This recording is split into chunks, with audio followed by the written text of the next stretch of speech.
সাংবাদিক ইলিয়াস আগাগোড়া তো মাল্টি ট্যালেন্টেড তিনি, আর সাহস নিয়ে তো কথা বলার আমার মনে হয় আলাদা করা ভূমিকার দরকার আছে। গেল কয়েক বছর যাবৎ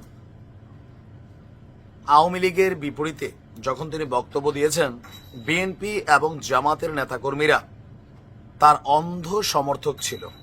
অন্ধ, ইলিয়াস ভাই ছাড়া কিছু বুঝতো না। কিন্তু 5ই আগস্ট পরবর্তী সময়ে সাংবাদিক ইলিয়াস, পিনাকি ভট্টাচার্য, কনেক সারোয়ার তারা অলরেডি বিএনপির চোখে অনেকটা বিষ হয়ে গেছেন। কেননা মোটামুটি ইলিয়াসকে এক ধরনের জামাতের সমর্থক অনেকে বলা শুরু করেছিলেন।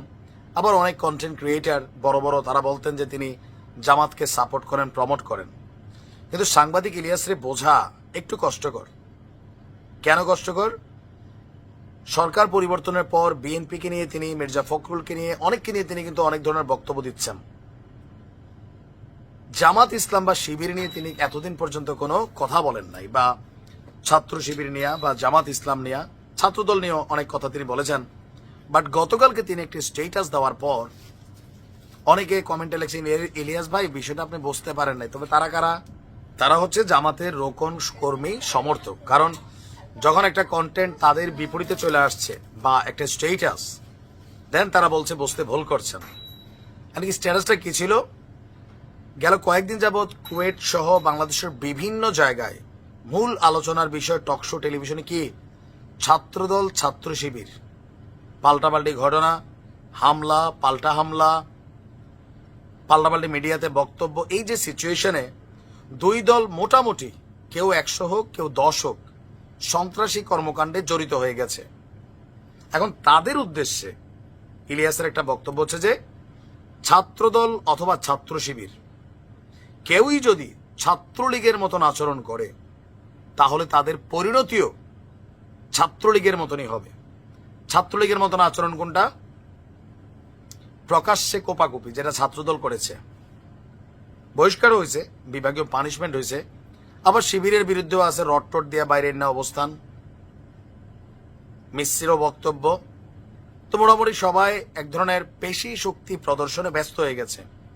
সবাই টার্গেট করতেছে কলেজ ক্যাম্পাস, বিশ্ববিদ্যালয়ে, সেখানে তাদের মানে রাজত্ব, দখলদারিত্ব, কেউ প্রকাশ্যে, কেউ গুপ্ত।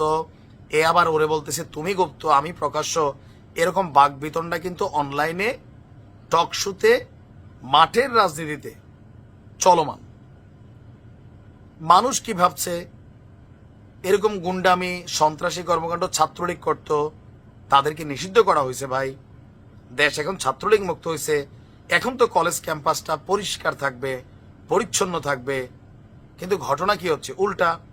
এখন কারা করছে? এতদিন যারা মজলুম ছিল, ভাই ভাই ছিল, ভ্রাতৃত্বের বন্ধন ছিল, ক্ষমতাকে পুঁজি করে এরা এখন একে অন্যের শক্তি বিপরীতে কাজ করছে। মানে যে যতটুকু পারে, যার জ্ঞান গরিমা মাঠে পর্যায়ে ব্যবহার করছে। এগুলা কি দোনো দলের জন্য কল্যাণকর? বাংলাদেশ এগুলো দেখতে চাইছে না।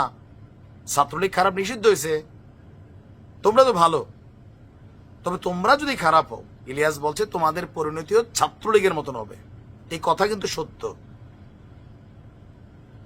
এই কথাটা 100% সত্য। কারণ মানুষ এই যুগে একটা অন্যায় থেকে মুক্ত হইয়া আরেকটা অন্যায়কে পছন্দ করে না। ভাই, আপনি একজন জুলুমবাজের বিরুদ্ধে অবস্থান নিছেন, অবস্থান নিয়ে আপনি যখন মুক্ত হয়েছেন, আপনি নিজে জুলুমবাজ হয়ে যাচ্ছেন।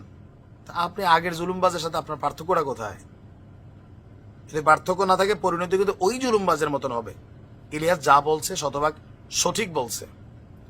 আমরা অনেক সময় আপনাদেরকে বুঝাই, তো বুঝটা যার বিপরীতে যায় গালাগালি করেন, বোঝেন না। এবার একসময় ছাত্রলীগের মতন পরিণতি হলে তখন বুঝবেন। এই ছাত্রলীগরে কত বুঝাইছি কন্টেন্টের মাধ্যমে, শুনছে, উল্টা গাইল্লাই তো কমেন্টে, দেশে আয়। একটা মামলাও দিছিল ডিজিটাল নিরাপত্তা আইনে, এইসব কথাবার্তা বলার জন্য। সরকার বিরোধী কথা নাকি বলি। এখন কে সরকার বিরোধী হয়ে গেল? ভাই দেখেন, আমাদের কথাগুলো কি ভুল হয়েছে? যা বুঝাইছি ভবিষ্যৎবাণী তাই হয়েছে। শিবির এবং ছাত্রদলও আপনারা সাবধান হন কিছু কিছু কর্মকাণ্ডে। ভালো থাকুন।